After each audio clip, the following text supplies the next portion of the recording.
Duduk siap, gerak, lapor. Pembelajaran kepramukaan siap dimulai. Laksanakan. Siap laksanakan. Adik-adik, sebelum memulai pembelajaran, alangkah baiknya kita berdoa terlebih dahulu. Berdoa dimulai.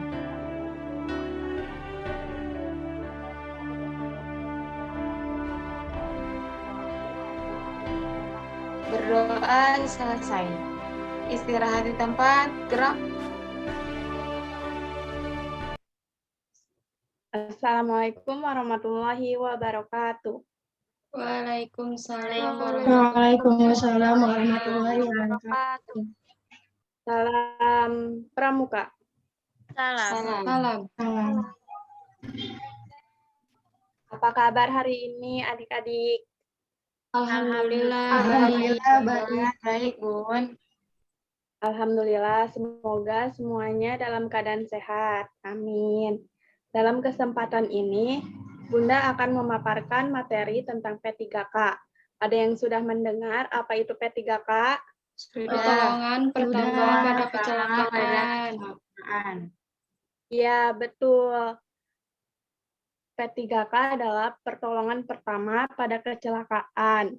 P3K adalah upaya untuk memberikan pertolongan pertama kepada korban kecelakaan dengan cepat dan tepat sebelum korban dibawa ke rumah sakit. Prinsip P3K. Yang pertama, harus bersikap tenang dan jangan panik. Yang kedua, gunakan mata dengan jeli, kuatkan hatimu, lakukan gerakan dengan tangkas dan tepat tanpa menambah kerusakan. Yang ketiga, perhatikan kondisi sekitar. Yang keempat, perhatikan keadaan penderita, apakah pingsan, ada perdarahan dan luka, atau merasa sangat kesakitan. Yang kelima, periksa pernafasan korban. Lalu tujuan P3K. Yang pertama, mencegah cedera bertambah parah. Yang kedua, mencegah terjadinya infeksi. Yang ketiga, pencegahan kondisi yang buruk atau cacat. Yang keempat, menjunjung upaya penyembuhan.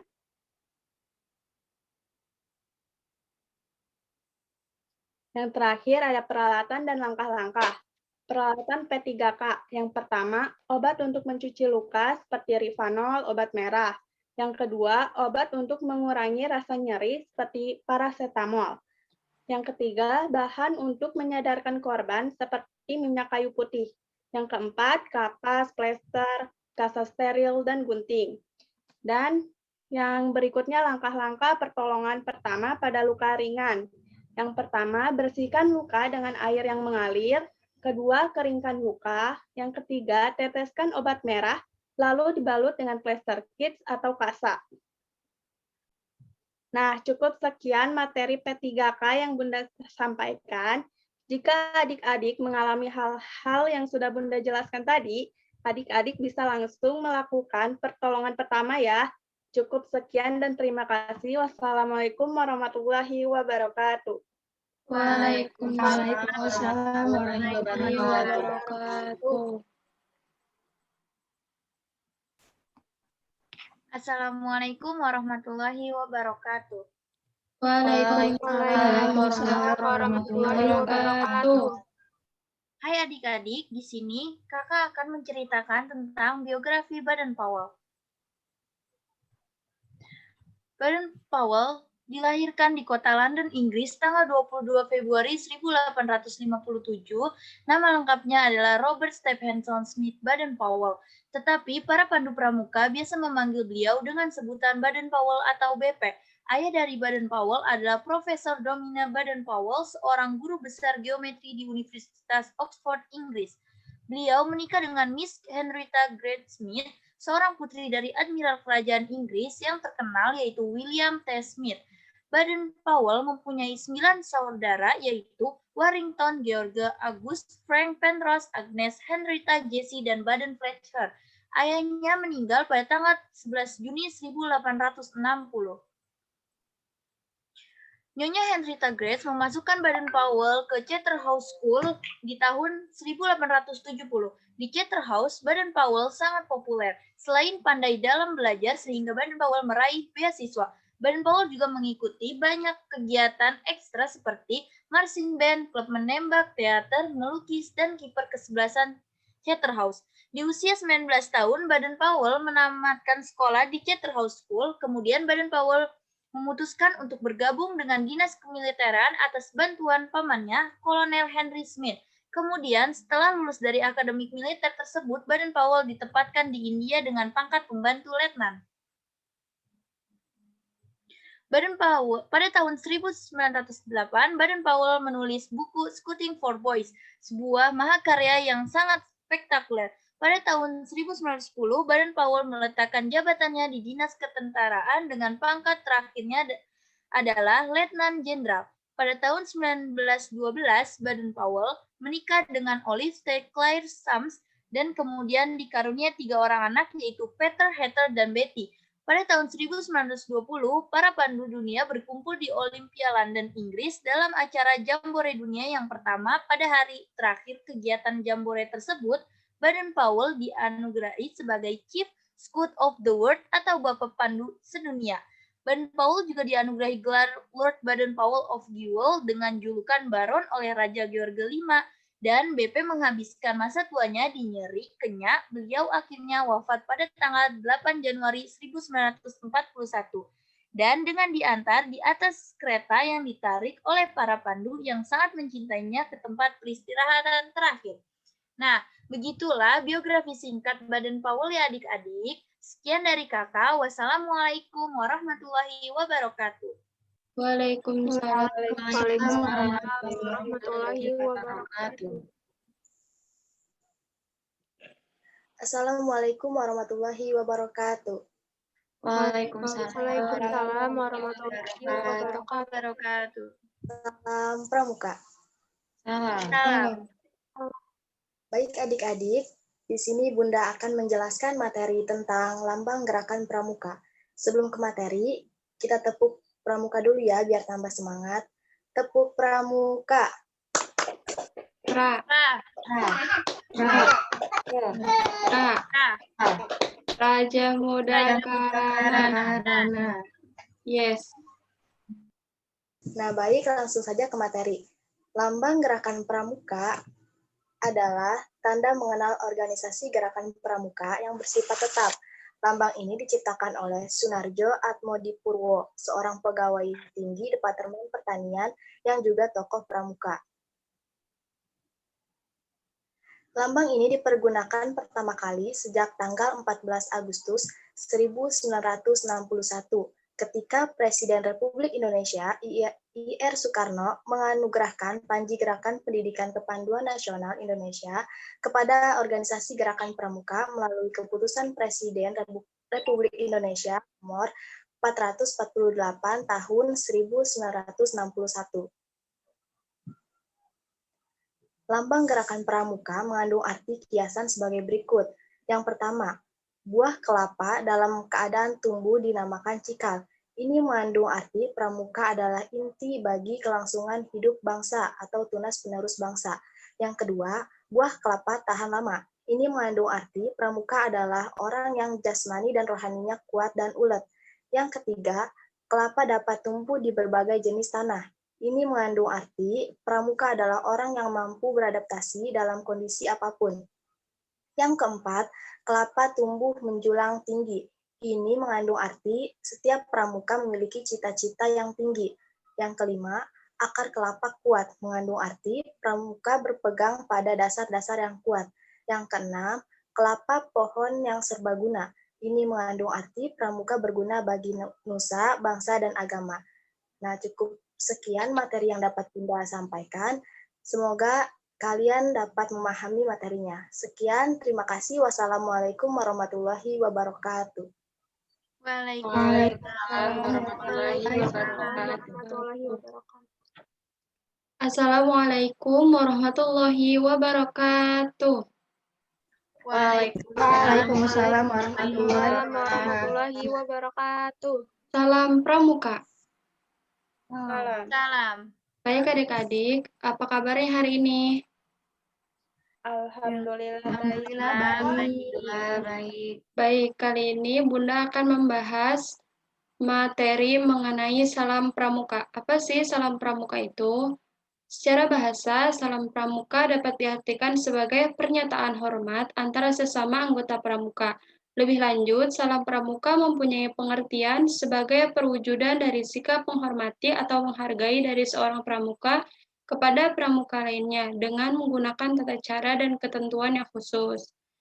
B. Macam-macam salam. Yang pertama, salam biasa. Salam biasa adalah salam pramuka yang diberikan kepada sesama anggota gerakan pramuka. Yang kedua, salam penghormatan. Salam penghormatan adalah salam pramuka yang diberikan kepada seseorang atau sesuatu yang jabatannya lebih tinggi. Yang ketiga, salam janji. Salam janji adalah salam pramuka yang diberikan kepada anggota gerakan pramuka saat sedang dilantik. Yang C. Penggunaan salam pramuka. Ada beberapa ketentuan dalam memberikan dan membalas salam pramuka. Ketentuan-ketentuan itu antara lain, yang pertama, secara umum, sikap ketika memberikan salam pramuka adalah dengan berdiri mengambil posisi sikap sempurna, tangan kiri lurus dan mengepal di samping badan, sedangkan tangan kanan diangkat pada pelipis. Yang kedua, pemberian salam pramuka saat membawa tongkat adalah sebagai berikut. A. Saat memberikan salam biasa, tongkat diangkat dengan tangan kanan sedangkan tangan kiri diangkat di bawah dada dengan posisi telapak tangan terbuka, punggung tangan di bagian atas dan kelima jari rapat. B. Saat memberikan salam penghormatan dan janji, tongkat dimiringkan dan dipegang dengan tangan kiri sedangkan pangkal tongkat tetap di posisi semula. Tangan kanan diangkat pada pelipis, posisi telapak tangan miring terbuka dengan punggung tangan di bagian atas dan kelima jari rapat. Baik, segitu saja materi yang Bunda sampaikan. Semoga bermanfaat dan bisa adik-adik diaplikasikan pada kegiatan pramuka. Sekian dan terima kasih. Wassalamualaikum warahmatullahi wabarakatuh. Waalaikumsalam warahmatullahi wabarakatuh. Assalamualaikum warahmatullahi wabarakatuh. Salam pramuka. Waalaikumsalam warahmatullahi wabarakatuh. Salam pramuka. Salam pramuka. Apa kabar adik-adik semua? Alhamdulillah. Baik. Pun pasti akan lebih baik. Allahu Akbar. Coba ulang lagi. Apa kabar adik-adik semua? Jangankan hari ini. Allahu Akbar. Allahu Akbar. Materi yang akan kakak sampaikan tentang tanda umum dalam gerakan pramuka. Sebelumnya adik-adik sudah ada yang tahu? Belum tahu. Tanda umum dalam gerakan pramuka, tanda-tanda yang pengenal dalam gerakan pramuka yang dikenakan secara umum oleh semua anggota gerakan pramuka, baik anggota putri maupun anggota putra. Nah, tanda umum merupakan bagian dari tanda pengenal dalam gerakan pramuka di samping tanda satuan, tanda jabatan, tanda kecakapan, dan tanda penghargaan. Tanda-tanda umum ini dikenakan di seragam pramuka oleh setiap anggota gerakan pramuka, baik putra maupun putri. Di samping itu, pengenalan terhadap tanda umum gerakan pramuka menjadi salah satu syarat umum dalam SKU Penggalang Semu. Nah, selanjutnya, macam, bentuk, dan pemakaian tanda umum. Yang pertama, tanda umum kepala adalah tanda yang dikenakan pada tutup kepala seperti baret, peci, atau tutup kepala lainnya yang dipakai oleh seorang anggota gerakan pramuka. Selanjutnya, setangan leher. Setangan leher adalah kain berbentuk segitiga sama kaki dengan salah satu sudut bersudut 90 derajat dengan warna merah dan putih yang dilipat sedemikian rupa. Setangan leher dikenakan melingkar di leher dengan kedua ujungnya menggantung di depan dada. Nah, selanjutnya ada tanda pelantikan. Merupakan tanda yang diberikan kepada orang yang telah dilantik menjadi anggota gerakan pramuka. Tanda ini dikenakan di saku atau dada sebelah kanan baju pramuka putra atau pada kerah baju sebelah kanan seragam pramuka putri. Nah, selanjutnya yang terakhir itu ada tanda pramuka sedunia, kepramukaan sedunia, yaitu WOSEM.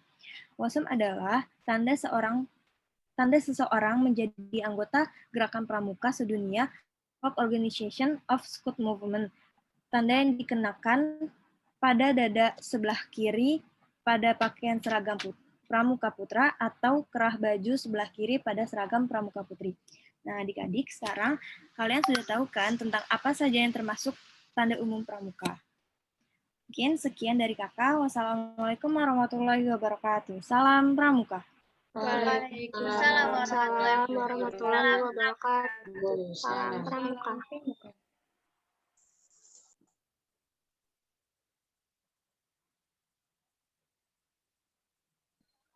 Oke, assalamualaikum warahmatullahi wabarakatuh. Waalaikumsalam warahmatullahi wabarakatuh. Salam pramuka. Salam. Apa kabar nih adik-adik semuanya? Alhamdulillah. Alhamdulillah baik. Alhamdulillah. Nah, adik-adik, pada kesempatan kali ini kita akan belajar bagaimana cara merawat anggota tubuh. Nah, sebelumnya kita tepuk konsentrasi dulu yuk terlebih dahulu. Konsentrasi. Konsentrasi dimulai. Nah, Sebelumnya, ada yang tahu tidak anggota tubuh itu apa aja? Ayo. Mata, hidung, Kepala, kuku, Iya. Ada mata, terus ada kuku, ada kaki, rambut, hidung, dan tangan. Next. Nah, manusia itu mempunyai anggota tubuh yang masing-masing itu mempunyai kegunaan. Contohnya itu mata untuk melihat, tangan untuk memegang, hidung untuk mencium bau-bau yang tidak sedap atau yang wangi. Nah, agar tubuh kita sehat itu, kita harus merawatnya. Yang pertama nih, ada rambut. Cara merawatnya itu kita keramas, kemudian sampoan, dan menyisirnya. Kemudian yang kedua ada badan. Cara merawatnya itu dengan cara mandi secara teratur, mandinya itu 2 kali sehari, terus mandinya itu memakai sabun mandi dan air bersih. Kemudian yang ketiga itu ada mata. Nah, cara merawatnya bagaimana?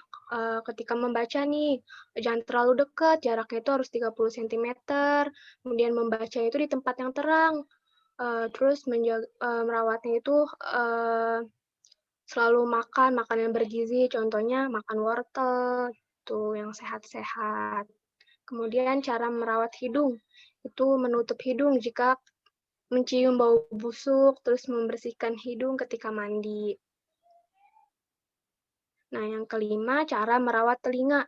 Ketika kita mendengarkan nih musik pakai handset, itu jangan terlalu keras-keras, terus membersihkan telinga dengan kapas secara teratur. Nah, yang terakhir, memotong kuku. Kalau kukunya udah panjang itu, kita potong supaya tidak ada penyakit yang ada di kuku-kukunya, biar tidak hitam. Terus membersihkan kotoran di ujung kuku. Oke, baik adik-adik, itu materi yang Bunda bisa sampaikan. Kurangnya mohon maaf. Jadi ketika kita harus merawat tubuh kita agar tubuh kita itu sehat, bersih, terhindar dari penyakit. Baik, sekian materi pembelajaran hari ini. Kurang lebihnya mohon maaf. Wassalamualaikum warahmatullahi wabarakatuh. Waalaikumsalam warahmatullahi wabarakatuh. Assalamualaikum warahmatullahi wabarakatuh. Salam pramuka. Waalaikumsalam warahmatullahi wabarakatuh. Salam pramuka. Gimana kabar adik-adik semua? Sehat-sehat kan? Alhamdulillah sehat. Masih semangat nggak nih? Masih. Oke, insya Allah masih semangat ya. Pada kesempatan kali ini, kakak ingin menjelaskan tentang tumbuhan untuk obat.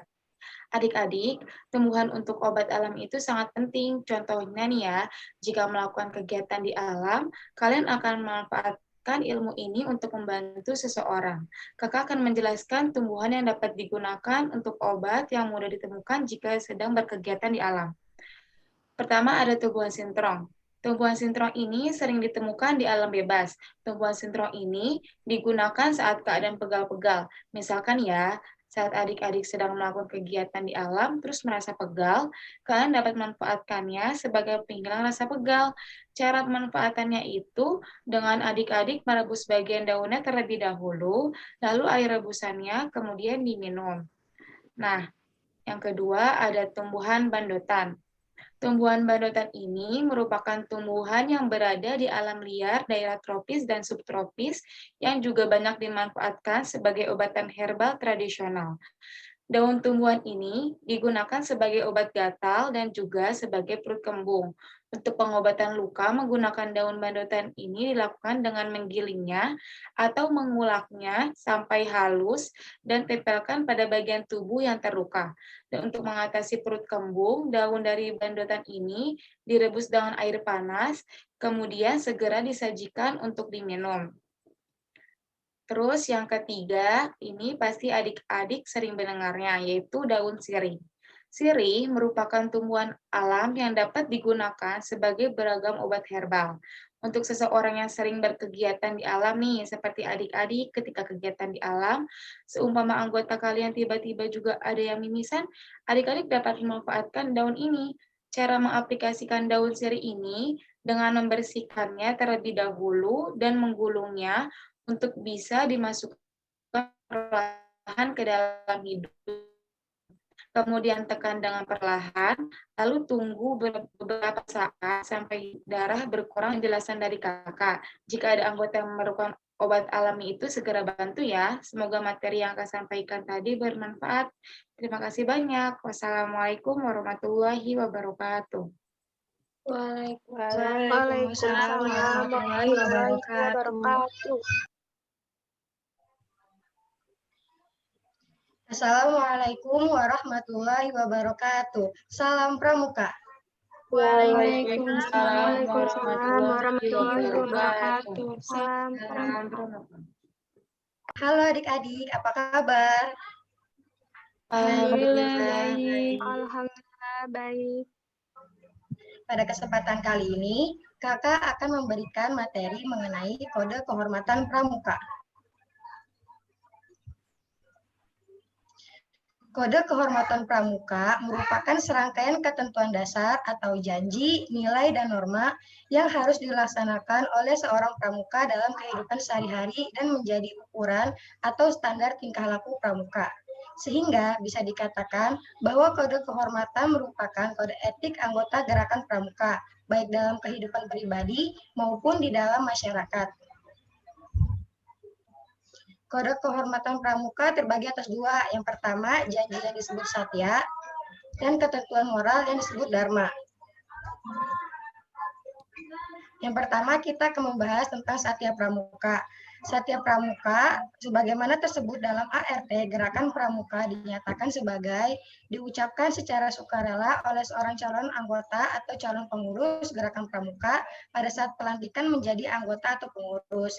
Dipergunakan sebagai pengikat diri pribadi demi kehormatan untuk diamalkan dan dipakai sebagai dasar pengembangan spiritual, emosional, sosial, intelektual, dan fisik baik sebagai individu maupun sebagai anggota masyarakat. Bunyi Trisatya. Berikut adalah bunyi dari Trisatya.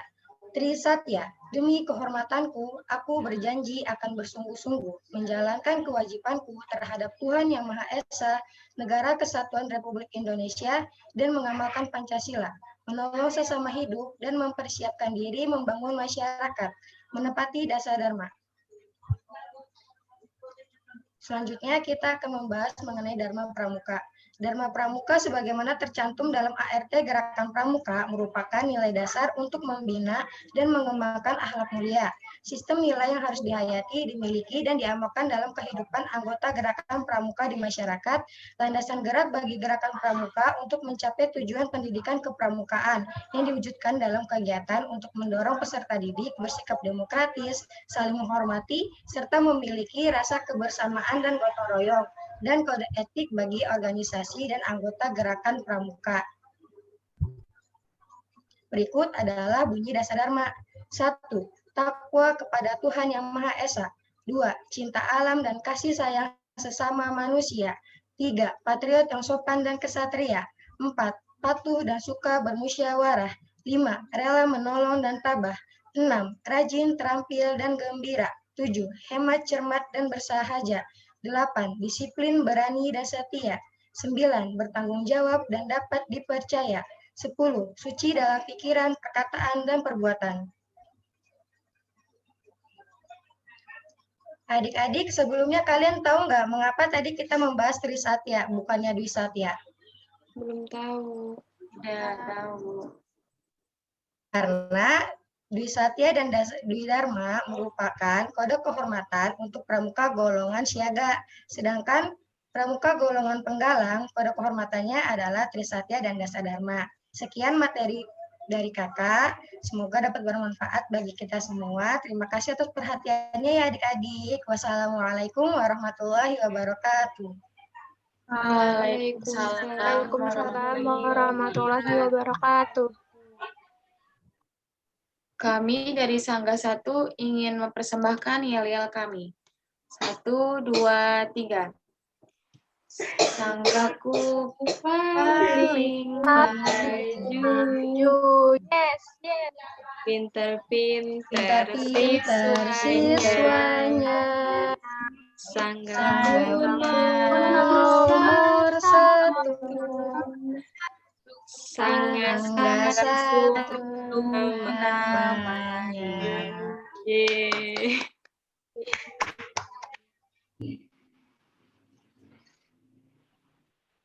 Pimpinan saya ambil alih. Duduk siap, gerak.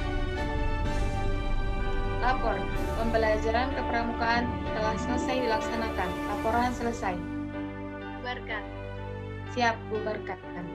Adik-adik, sebelum mengakhiri pembelajaran hari ini, alangkah baiknya kita berdoa terlebih dahulu agar ilmu yang telah diberikan bermanfaat untuk kita semua. Berdoa dimulai.